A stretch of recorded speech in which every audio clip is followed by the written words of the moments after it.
Welcome to the positive trends Indian recipes.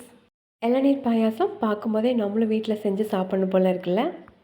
இந்த பாயாசத்தை சாப்பிடும்போது வயிறு புண்ணு சரியாகும், எனர்ஜெட்டிக்காக இருக்கும், பாடிக்கு குளிர்ச்சி கொடுக்கும். இவ்வளோ பெனிஃபிட்ஸ் இருக்க இந்த இளநீர் பாயாசம் எப்படி பண்ணுறதுன்னு பார்க்கலாமா? குக்கர் சூடானதுக்கப்புறமா 300 ml பாலை நான் காய வச்சுட்டு அந்த பாலை நான் மறுபடியும் ஆட் பண்ணியிருக்கேன். கண்டென்ஸ்டு மில்க் சேர்த்துற மாதிரி இருந்தால் அரை கப் அளவுக்கு ஃபுல் ஃபேட் மில்க்கை காய வச்சுட்டு நம்ம எடுத்துக்கலாம். கண்டென்ஸ்டு மில்க் சேர்க்காதனால நான் இந்த பாலை நல்லா திக்கான ஸ்டேஜ் வர வரைக்கும் நம்ம ரெடி பண்ணி எடுத்துக்கலாம். பால் ரெடி ஆகிறதுக்குள்ள நம்ம இளநீர் பேஸ்ட் ரெடி பண்ணிக்கலாம். இந்த இளநீர் பாயாசம் பண்ணுறதுக்கு நான் 2 இளநீர் எடுத்திருக்கேன். ஒரு இளநீரை நம்ம பேஸ்ட் பண்ணிக்கலாம், இன்னொரு இளநீரை நம்ம கட் பண்ணி உள்ளே ஆட் பண்ணிக்கலாம். இளநீரில் உள்ள இந்த தேங்காயை எடுக்கும்போது மேலே இருக்க ஸ்கின் இல்லாத மாதிரி பார்த்துக்கணும். ஸ்கின்னோடு நம்ம போட்டோன்னா சாப்பிடும்போது அது மட்டும் தனியாக தெரியும், அதுக்காக தான்.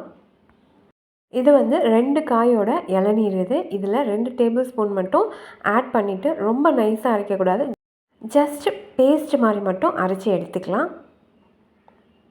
இப்போ இந்த அளவுக்கு இருக்கணும். இதை நம்ம ஒரு கப்புக்கு மாற்றிக்கலாம். இந்த மாதிரி அரைச்சிட்டு பாயாசத்தில் சேர்த்தும் போது தான் அதோடய டேஸ்ட்டே சூப்பராக இருக்கும். இன்னொரு கப் இருக்கு இல்லையா, அதை நம்ம சின்ன சின்னதாக கட் பண்ணி எடுத்துக்கலாம்.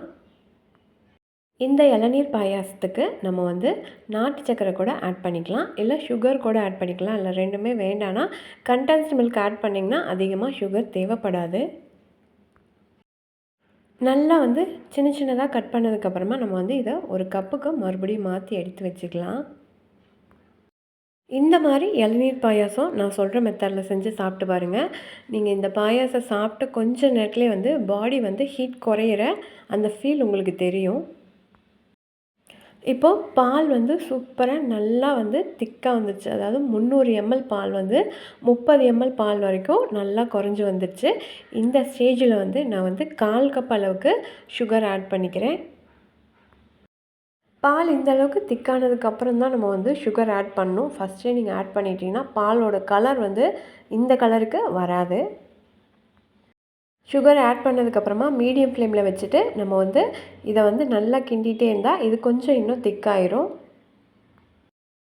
சுகர் ஆட் பண்ணால் 2 நிமிஷத்துலேயே ரெடி ஆயிரும், நல்லா திக்காக வந்துடும். இப்போது இந்த அளவுக்கு நல்லா திக்காக வந்துருச்சு. எவ்வளோ நுரையாக வருது பாருங்கள், இதுதான் கரெக்டான கன்சிஸ்டன்சி. அடுப்பு ஆஃப் பண்ணிவிட்டு இதை நல்லா ஜில் பண்ணிக்கலாம். ஃப்ரிட்ஜில் வச்சுட்டு நம்ம ஜில் பண்ணாலும் ஓகே, அப்படி இல்லைன்னா வெளியே ஃபேன்லேயே வச்சுட்டு ஆற வச்சாலும் ஓகே தான்.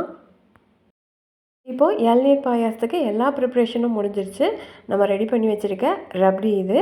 அதுக்கப்புறமா மீடியம் சைஸ் தேங்காயில் அரை மூடி தேங்காய் கொஞ்சமாக தண்ணி விட்டு ஃபஸ்ட்டு பால் நல்லா திக்கான பாலாக எடுத்து வச்சுக்கோங்க. இது இளநீர் 2 தேங்காவோட இளநீர் இது. இது நம்ம அரைச்சி வச்ச பேஸ்ட் இது. இது பாதாம் பிசின். காலையில் பாயாசம் பண்ணுற மாதிரி இருந்தால் நைட்டே ஊற வச்சுக்கலாம், இல்லை நம்ம ஈவினிங் மத்தியானம் பண்ணுற மாதிரி இருந்தால் நம்ம காலையிலேயே இதை ஊற வச்சுக்கலாம். நம்ம கட் பண்ணி வச்சுருக்க இளநீரோட தேங்காய் இது. ஃபஸ்ட்டு நம்ம இதெல்லாம் ஒன்றா ஆட் பண்ணிக்கலாம். நான் ஒரு பவுல் எடுத்திருக்கேன். இப்போ இதில் ஃபஸ்ட்டு நம்ம ரெடி பண்ணோம் இல்லையா ரப்டி, அதை இது கூட ஆட் பண்ணிக்கலாம்.